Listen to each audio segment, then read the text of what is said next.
अरे संध्याकाळी योगायोग आहे आज अगदी भेटण्याचा, बरेच दिवसांनी भेटली आहे. अगं, अज्ञात शलाका नावाच्या नाटकाचे आमचे बाईंनी लिहिलेल्या नाटकाचे प्रयोग चालू आहेत ना, त्यासाठी पुढच्या साठी बाई अवेलेबल आहेत की नाही हे विचारण्यासाठी आले.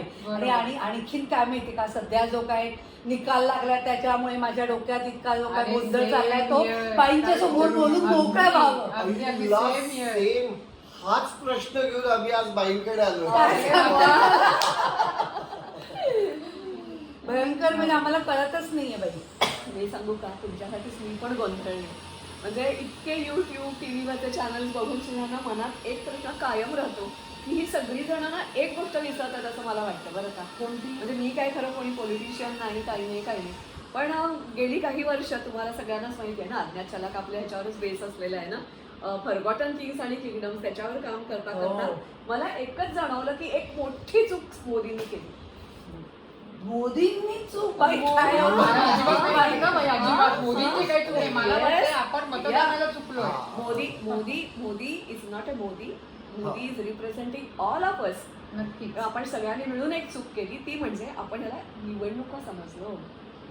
म्हणजे निवडणुका होत्या ह्या, निवडणुकाच होत्या. तुला वाटलं निवडणुका होत्या, ह्याला वाटलं निवडणुका होत्या, तुलाही वाटलं निवडणुका होत्या, मलाही तेच वाटत होतं. मात्र सगळी विश्लेषण ऐकल्यानंतर मला पटतंय की या निवडणुका नव्हत्या तर धर्मयुद्ध होतं हे ओळखण्यात आपण कमी पडलो. बाई धर्मयुद्ध मला तसं काही खरं कळत नाही. जरा काही फोन करून सांगितलं तर बरं. सॉरी. नाही, खरं सांगू का, एक ना दोन असंख्य उदाहरणं सांगता येतील. पण ज्या वेळेला पहिले रिझल्ट यायला लागले ना, मला पटकन आठवलं हम्पी विजयनगर साम्राज्य.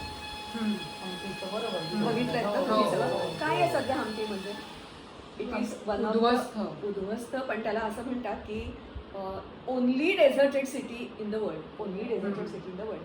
इतकी डेझर्ट केली गेली की परत तिथे कोणी पाऊल टाकून त्याला हे करायला हवं, जिवंत करायला हवं असं कोणाला वाटलंच नाही. इतका नाश झाला. तो कसा झाला? कुठच्या साम्राज्यामध्ये येतो की अगदी बरोबर विजयनगर असावं. कारण आपल्याला कसं असतं ना, विजयनगर साम्राज्य आणि हरिहरमुक्का आपला इतिहास संपतो. आणि त्याच्यावर ना काही लोकांनी, म्हणजे मराठीमध्ये फारसं उपलब्ध नाही, पण कर्नाटकामध्ये मात्र या लोकांनी, कारण कर्नाटक भागामध्ये गोदावरीच्या काठी बसवलेले विजयनगर साम्राज्य, त्याची स्थापना पण खूप वेगळ्या पद्धतीने झाली.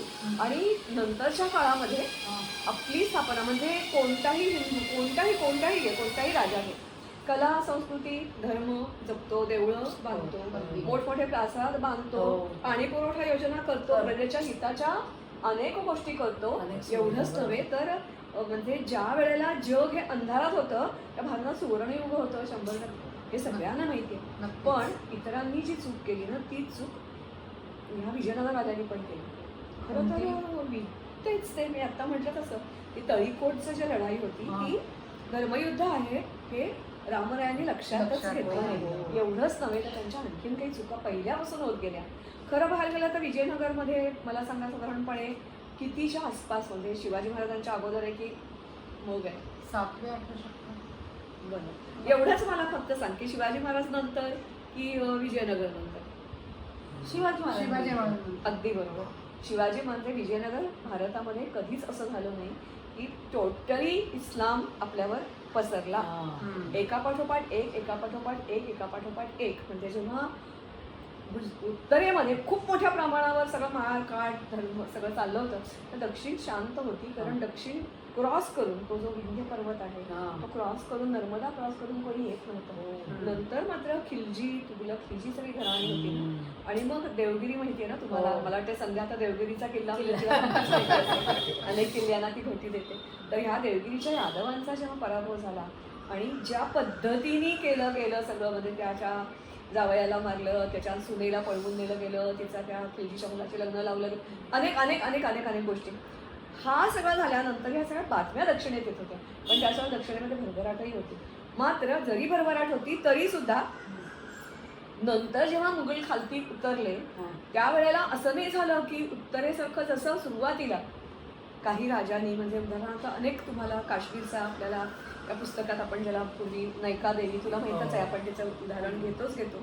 पण ललितादित्य असेल किंवा भोजराजा असेल, असे असंख्य जणांनी तिकडे विरोध केला होता. दक्षिणेतही तेच सुरू झालं. आणि मजा म्हणजे आपल्याला, मला वाटतं पुस्तकात तुला केतन आठवत असेल, विजयनगर साम्राज्याची स्थापना कोणी केली. 2 नावं आपल्या समोर येतात, 2 भावांची नावं नेहमी येतात, हरिहर आणि हरिहर बुक्का. पण हरिहर बुक्का हे पायातले दगड नव्हे. पायातले दगड हे त्याच्याही पूर्वी वीरबल्लाळ नावाचा एक राजा होता, त्याच्या पदरीमध्ये त्याच्या हे सगळे नातेवाईक आहेत. हे सगळे दक्षिणेमध्ये कंपाली घराणं किंवा अशा असंख्य, हा जेव्हा देवगिरीचा पराभव झाला तेव्हा अनेक छोटे छोटे जे राजे होते, नायक, त्याला नायक म्हणतात, तसे त्यांनी उचल काढली आणि आपापली राज्य स्थापन केली. तसा वीरबल्लाळ जो होता तो तीर्थयात्रेला निघालेला होता. आणि मग त्याच्यानंतर कंपालीचा जो एक वीर कपिल देव नावाचा एक सरदार किंवा नायक जो होता, तो सगळीकडे घुमला, सगळीकडे आजूबाजूच्या सगळ्यांच्याकडे गेला, आजूबाजूचे सगळे राजे नायक सगळ्यांना एकत्र केलं आणि सांगितलं जे देवगिरीचं झालं ते आपल्याला व्हायला नको असेल तर आपण एकत्र आलं पाहिजे. मजामध्ये लोकांनी साथ दिली, राजांनी नायकांच्या लोकांनी साथ दिली. जे आता आपण म्हणतो ना की लोक साथ द्यायला विसरली, आणि म्हणून मी म्हटलं मोदींचा नाही आपल्या सगळ्यांचा पराभव झाला. तर तसं ते त्यांना एकत्र करण्याचा प्रयत्न केला, युद्धही झालं. मजा म्हणजे या युद्धामध्ये या कंपालीचा जो वीरदेव होता तो तर मारला गेला, पण त्याची काही आणखी अनेक मारले गेले. त्याची 11 मुलं त्यांना कैद केलं गेलं, त्याला सक्तीने बाटवलं गेलं. आणि त्याची जी मुलगी होती मरकाते नायकिती असं तिचं नाव होतं, तिची 2 मुलं हरिहर आणि बुक्का. या हरिहर बुक्कानं सुद्धा इतके ते छान युद्ध खेळले होते. अरे ही आपली जी मुलं आहेत ना शूर एवढी, की आपल्याकडे हवीत म्हणून त्याला दिल्लीला घेऊन गेलं, त्यांना बाटवलं गेलं. जवळजवळ ते 8-10 वर्ष दिल्लीमध्ये मुस्लिम बनून राहिले. त्याच्या योजनेमध्ये सगळ्या काय ते लढायामध्ये भागही घेतला. मात्र यावेळेला दिल्लीचा जो सगळा भाग होता ना, तो दिल्लीचं मला वाटतं तेव्हा काय चाललं होतं, तुमच्यापैकी ही पुस्तकं मी दिली होती तुम्हाला, मला वाटते संध्या तुम्ही किती वाचलीत मला माहिती नाही, पण याच्यात काही क्रांती दिलेली असते, दिल्लीला घडलेल्या क्रांत्या. आणि त्या जर क्रांत्या यशस्वी झाल्या असत्या तर कधीच हिंदुस्थानवरचा हिरवा रंग पुसला गेला असता. खुसरू खान, नंतर मलिक कपूर, की त्या मलिक कपूरनी या खिलजी घराणं नष्टच केलं.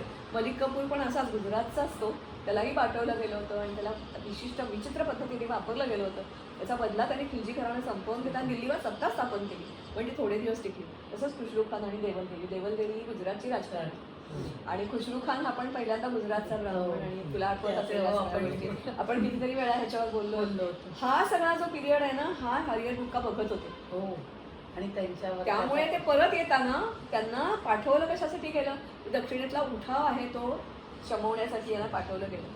ते आले, त्यांनी आल्या काय केलं असेल तर ते चक्क शंकराचार्यांच्या जाऊन पायी पडले आणि त्यांना सांगितलं आम्ही पाठवलं गेलो, इतकं केलं, पण आमचं मूळ रक्त आणि आमचं हे जे आहे ते हिंदू आम्ही नाही विसरू शकलो. तर परत धर्मात शंकराचार्यांनी त्यांना धर्मात घेतलं आणि मग त्यांनी जागा दाखवली आणि त्या ठिकाणी विजयनगर साम्राज्याची उभारणी झाली. हरिहर बुक्का, मला वाटतं हरिहर बुक्कांच्या पाठोपाठ एकूण 4-5 घराण्यांनी त्यांच्यावर, म्हणजे हे यादव घराण्यातले होते, नकवार, बिंदू अशा अनेक घराण्यांनी राज्य केलं. सगळे नातेवाईकच होते. सगळ्यात ज्याचं प्रसिद्ध असा कोण विजयनगरचा राजा माहिती आहे,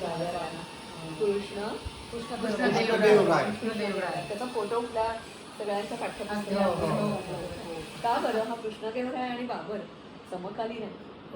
आणि तिकडे बाबर काय करत होता तुम्हाला माहिती आहे, आणि इकडे कृष्णदेवराय काय करत होता हेही माहिती आहे, कारण हम्पी उदाहरण आहे ना तुमच्यासमोर. आत्ता नष्ट झालेलं सुद्धा वैभवाच्या पुढे अजूनही विरोध. एवढंच नव्हे तर असं म्हणतात म्हणजे सगळ्याच दृष्टी, कला, संस्कृती, स्थापत्य, सगळ्या दुसरी भरभराट तर होती. पण युरोपियन लोक जे आले होते त्यांनी असं वर्णन करून ठेवलंय की बाजारात कशी भाजीपाला फळं विकली जावीत ना, तशी विजयनगरच्या साम्राज्यामध्ये पोळी, सोनं, मोती, हिरे विकले जातात. कारण हिऱ्यांच्या खाणीपिणी अरे प्रचंड, दक्षिण आपल्याला फारच आपण कमी माहिती आहे आपल्याला, पण फार अगदी प्रचंड संपत्ती.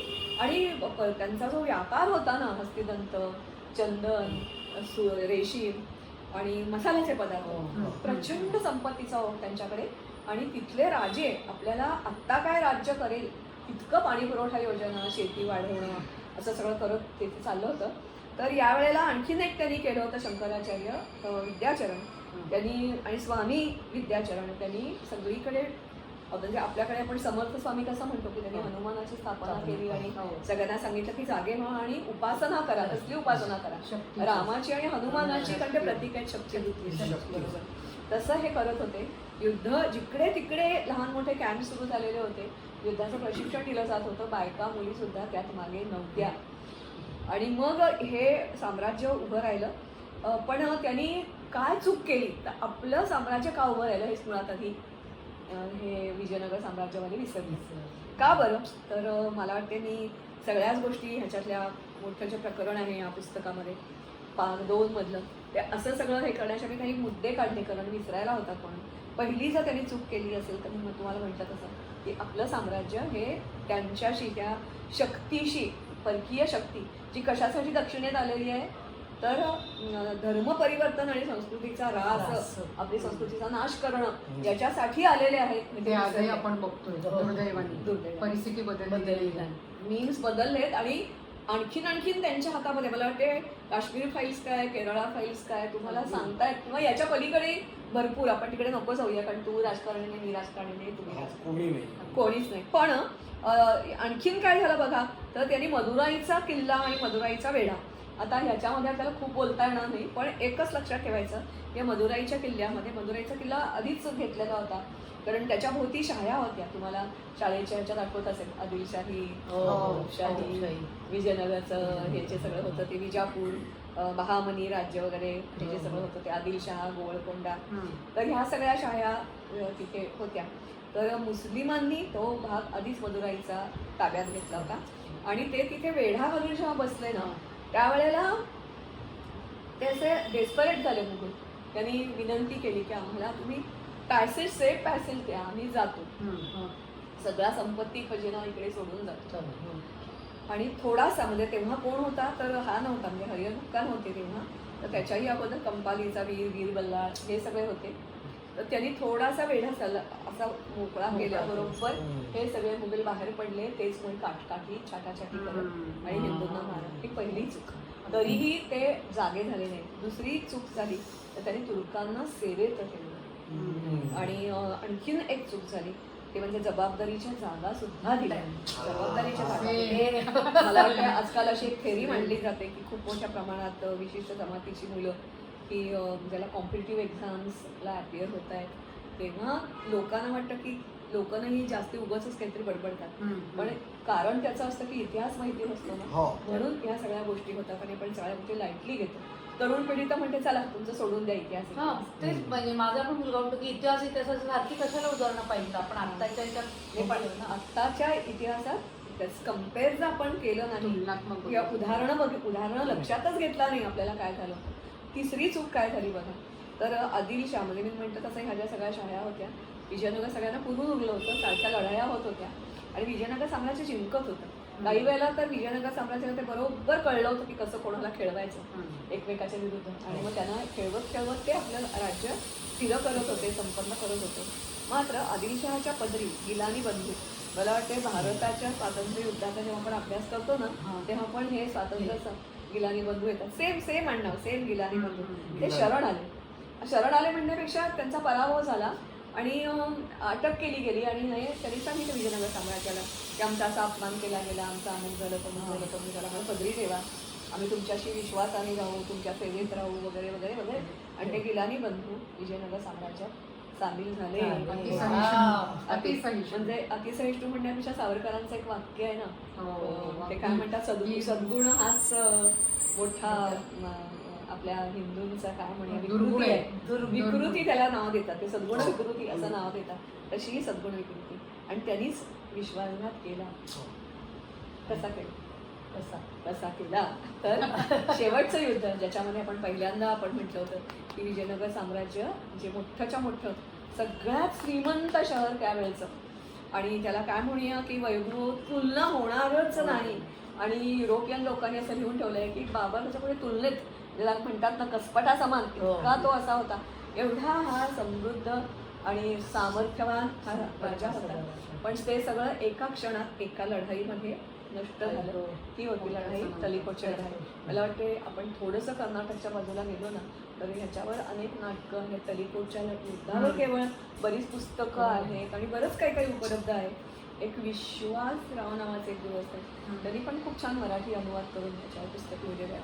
तर ही जी तलिकोटची लढाई आहे, शेवटची तलिकोटची लढाई, तर तलिकोटच्या लढाईमध्ये होत्याचं नव्हतं झालं. मला असं वाटतं जवळजवळ 300 वर्ष याच्यानंतर सुद्धा साम्राज्य नष्ट झालं नाही, तर ते तगधरून होतं.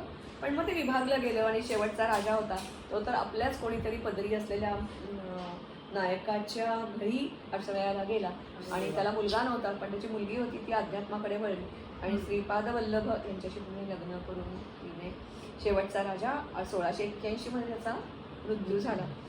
एकूण किती वर्ष हे म्हणजे जे विजयनगरचं साम्राज्य होतं, तर मी म्हटलं तसं की तुम्हाला पहिल्यांदा यादव देवगिरीचा किल्ला म्हणजे साधारणपणे आपण म्हणूया की 300 वर्षापेक्षा जास्त 1336 मध्ये विजयनगर साम्राज्याची स्थापना झाली आणि 1643 नाही तो 81 नंतर मग ते फ्रॅगमेंटेड होतं. मग त्यांनी भाग केले होते व्यवस्थापन दृष्टिकोनाने. पण तळीकोटची लढाई झाली 1646 मध्ये झाली आणि 300 वर्षामध्ये हा सगळा जो वैभवाचा डोलारा होता त्याचं नव्हतं झालं.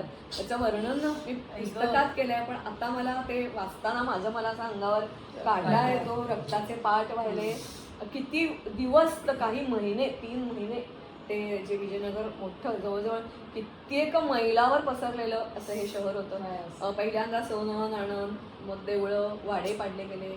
बायकांचं काय होतं मी वेगळं सांगण्याची गरज नाहीये, पण रक्ताचे पाठ व्हायले आणि सगळं म्हणजे जे काही होतं होत्याचं नव्हतं, ज्याला जे लागेल म्हणजे एखादा विभुक्षित असावं ना असे हे सगळे विजयनगरवर लचके तोडले. पण ह्या तळीकोटच्या लढाईत काय नेमकं झालं ते बघा. तर शेवटी काय झालं की एका विशिष्ट लढाईमध्ये ह्या विजयनगर साम्राज्यालाच मदतीला बोलवलं गेलं आणि मग नंतर जेव्हा मुघलांचा पराभव व्हायला लागला म्हणजे शाहीचा त्या ठिकाणचा पराभव व्हायला लागला तेव्हा एक त्याच्यात लक्षात आलं की हे विसरलेले नाहीयेत, विजयनगरवाले विसरलेलं नाहीत आपलं का हे झालं ते, कारण त्यांनी जशाच तसे वागायला सुरुवात केली होती आणि मग त्यांनी लढाईतून काढता पाय घेतला. पण मग त्या सगळ्या शाळा एकत्र झाल्या, त्यांनी परस्परात लग्न संबंध स्थापन केले आणि ते एकत्र झाले आणि म्हणाले आता आपण विजयनगरला हिंदू आमच्यापेक्षा वरश्रेष्ठ होतोच कसा सत्ता आमची आहे, एकत्र झाले आणि त्यांनी म्हणजे अगदी तुला कदाचित आता हे आठवणारही नाही कारण आपण इतक्या डिटेलमध्ये पुस्तक नाही वाचलं, आपल्या कामाचं तेवढं घेतलं. पण अगदी सुरुवातीला मोहम्मद बिन कासिम गेल्यानंतर जेव्हा लोक आले होते त्याही वेळेला तेच झालं होतं की त्यांनी सांगितलं होतं की नाही हे म्हणजे काय म्हणूया आपण त्याला की हे त्यांना जेव्हा सांगितलं की तुम्ही परत जा, ही आमची भूमी आहे असं हिंदूंनी जेव्हा सांगितलं होतं ते सांगितलं नाही सगळं सबभूमी आल्ला की आणि आम्ही पुढे जाऊ तिथे आम्ही राज्य करू, तुम्ही आम्हाला अडवणारे कोण. आणि एवढंच नव्हे तर आपल्याला त्यांना सत्ता अशी निरंकुश करता यावी म्हणून या सगळ्या हत्या पळवणं बलात्कार देवळं पाडणं, देवळं म्हणजे काय आहे शेवटी देव म्हणून नाही तर एक संस्कृती सगळं नष्ट करणं तेच बरोबर या ठिकाणी घडलं. तर सर्व शाळा एकत्र आल्या, 1,10,000 एवढी त्यांची पायदळ होतं, 30,000च्या वर घोडेस्वार होते, धनुर्धार होत्या, तोफा होत्या आणि सगळ्यात महत्वाचं म्हणजे जिहादचा नारा आणि हम सब एक आहे मुस्लिमांचा जो नारा होता तो त्यांच्या पाठी होता. एवढंच नव्हे तर त्याच्या विरुद्ध विजयनगर साम्राज्यात लेचपेचं होतं का? बिलकुलच नाही. यांच्यापेक्षा यांची फौज श्रेष्ठ होती कारण तोवरपर्यंत डच, पोर्तुगीज, ब्रिटिश यायला लागले होते. त्यांच्याकडून ह्या सगळ्यांनी लेटेस्ट टेक्नॉलॉजी सगळी घेतली होती. एवढंच नव्हे तर मी तुम्हाला आधी आणखीनही मागच्या ह्याच्यात सांगितलं विसरले मला माहिती नाही, पण त्यांनी तुर्कांकडून सुद्धा तुर्कांचे घोडे विकत घेतले होते, नंतर अरबांकडून काही गोष्टी घेतल्या होत्या आणि त्यांना नोकरीतही ठेवलं होतं. तर हा त्यांची फौज एकदम म्हणजे काय म्हणूया उत्तम होती, अप टू द मार्क नाही, मोर दॅन दॅट. आणि त्याला इतका विश्वास होता की नाही आपण जिंकणारच आणि खरं तसंच झालं. म्हणजे आपल्याकडे बाजीरावाची जशी गोष्ट सांगतात की ते भराभर जागा पालटण्यात खूप मशहूर होते आणि म्हणून ते 39 लढाई एकही लढाई न जिंकले. तसंच हा पण त्याच्यामध्ये अगदी माहीर होता. खरं तर त्यावेळेचा जो रामराया असं त्याचं नाव होतं, तो रामराया वयाने काही खूप नव्हता, 20-22 वर्षाचाच करता होता, लहान होता वयाने. पण तो ह्याच्यामध्ये होता, पण त्याचा आत्मविश्वास नडला की इतके वर्ष जसं त्यांना झुलवत ठेवलंय, हरवलंय, तसं याही वेळेला हरवून खरंच तसं झालं. सूर्योदयापासून जी लढाई सुरू झाली, विजयनगर जिंकत होतं. मात्र एका विशिष्ट ठिकाणी असं झालं की नाही, आता जिंकणार विजयनगर. त्या ठिकाणी हे गिलानी बंधू होते. हे गिलानी बंधूंनी एकदम नारा दिला, जिहाद इस्लाम खतरे में आहे. एवढंच नव्हे तर आपल्याच फौजेमधले सगळे लोक आधी जमलेले असणार, त्यांनी ठरवलं असणार. विजयनगरच्या फौजेमधल्या सगळ्या हिंदूंना काटायला सुरुवात केली. हा रामराया होता, त्याला पटकन कैद केलं गेलं, मग मारलं गेलं. त्याचा जो एक भाऊ होता, त्याचं डोकं उडवलं गेलं, एकाचे डोळे फोडले गेले. आणि ह्या सगळ्या गोंधळामध्ये एक त्यांचा तिसरा भाऊ होता, तिरुमल नावाचा. तो तिथला खजिना घेऊन विजयनगरचं रक्षण करण्यासाठी धावला. पण तो विजयनगरपर्यंत पोहोचण्याच्या अगोदरच ह्या सगळ्या गिलानी म्हणजे एक नाव सिम्बॉलिक आपण समजूया, या सगळ्या फौजा त्याच्या मागे मागे गेल्या. आणि मग मी तुम्हाला म्हटलं तसं की त्यांनी तो सगळा पूर्ण नरसंहार केला. मात्र हा जो काही त्यांचा जो तिरुमल भाऊ होता, तो असा शांत बसणारा नव्हता. त्यांनी तो सटकला, म्हणजे तो जीवानिशी तो वाचला. पण त्यांनी मग आपली विजयनगरची जी राजधानी होती ती पेनुगोंडा या ठिकाणी हलवली आणि मग त्यांनी विभागणी केली वगैरे सगळं झालं. आणि एकच फक्त आपल्याला सांगता येऊ शकेल की विजयनगर साम्राज्य तुम्ही जर नीट बघितलं तर विजयनगर साम्राज्य त्याच्यावरचा सूर्य ढळता ढळता इकडे महाराजांचा, शिवाजी महाराजांचा जन्म आणि मराठी साम्राज्य उदयाला येत होतं. आणखीन तुम्ही जर एक लक्षात घेतलं असेल तर मराठी साम्राज्याचा अस्त होता म्हणजे 1818 जेव्हा शेवटचा शनिवार वाडा पडला वगैरे, त्यावेळेला पंजाबमध्ये जे पंजाबचे ज्याला काय म्हणतात, पंजाबचा सिंह म्हणतात रणजित सिंह, शेरे पंजाब, त्यांचा उदय होत होता. आणि त्याने फार अफगाणपर्यंत सत्ता नेलेली होती. त्यामुळे आपण भारतीय हे असे आहोत, शूर आहोत, लढवय्ये आहोत, बुद्धिवान आहोत. कला संस्कृती सगळ्याची आपल्याला आवड आहे. मला वाटते आत्ता अयोध्या नगरी किंवा जी काही आहे ती आपण ग्रँड हा एकच शब्द, मात्र आपला पराभव कुठे आणि कसा होतो तर आपण हे ओळखण्यात कमी पडतो.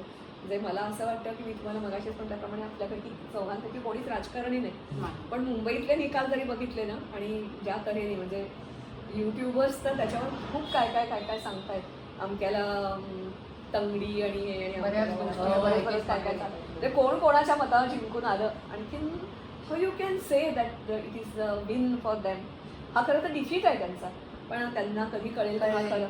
एक मात्र नक्की झालं की मला खात्री पटली की ही तुम्ही मी आपण सगळेजण निवडणुका समजत होतो, मात्र त्याच्यापैकी काही लोक असे होते की जे या निवडणुकांना धर्मयुद्ध कारण मोदी स्पष्टपणे आपल्याला दिसत आहे की परत हिंदू धर्माचं पुनरुत्थान व्हावं म्हणून ते प्रयत्न करत आहेत.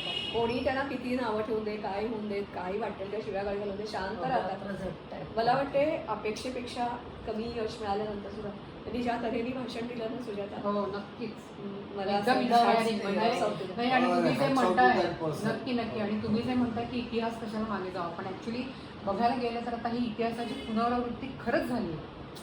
आपण आजकालचं युद्ध हे हातात लढाया तलवारी आणि भाले घेऊन होणार नाही, तुमच्या विचारांवर घाला घालून होणार आहे. त्यामुळे मला वाटतं की प्रत्येकाने खूप सजग राहून आपण आपली कृती कशी देशाच्या प्रती लावू शकतो.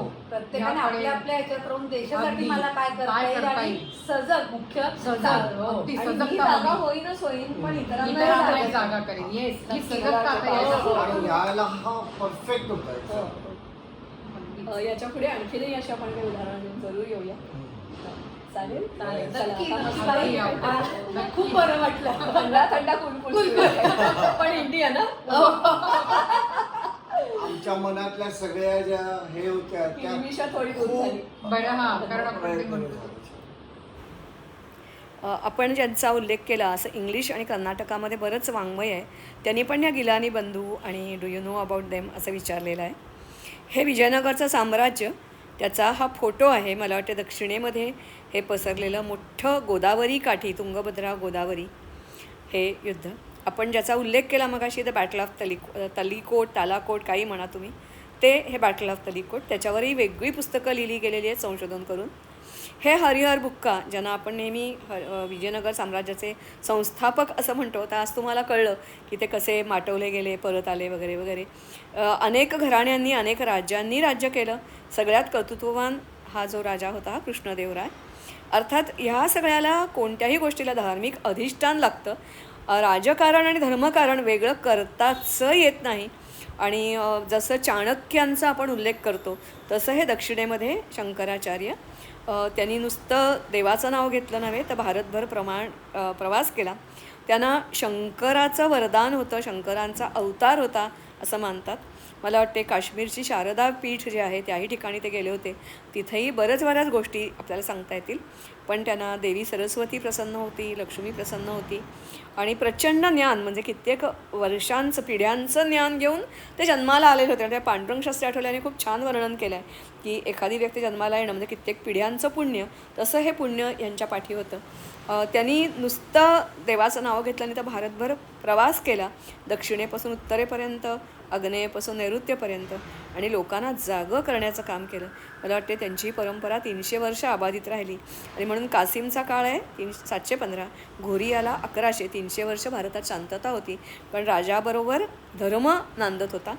आपण मगाशी म्हटलं तसं की ह्या राजांनी पण साथ दिली त्यांनी पण युद्ध आणि का गरजेचं आहे ओळखलं आणि मग धर्म आणि राजकारण एकत्र आलं. ही ती शेवटची लढाई आणि त्याच्यामध्ये आपण जिंकता गिलानी बंधूंनी जो नारा दिला जिहादचा आणि मारायला सुरुवात केली, मारकाट करायला सुरुवात केली आणि मग जे सगळं झालं ते आत्ता आपण बोललोच आहेत, परत रिपीट करण्यात काही अर्थ नाही. एक जुना खूप फोटो आहे, काही फोटो हे त्याच्यावर लिहिलेलं असतं की काय म्हणतात त्याला, ते आर्टिस्ट राईट वगैरे. तर हा एक जुना फोटो मिळालेला आहे. कसं असावं म्हणजे किती भग्नावशेष त्याचे दिसत आहेत ते बघा. आत्ता जी तुम्हाला आत्ता हम्पी दिसते ती अशी आहे. मला वाटते हे बघूनसुद्धा लोक खूप भारावून जातात.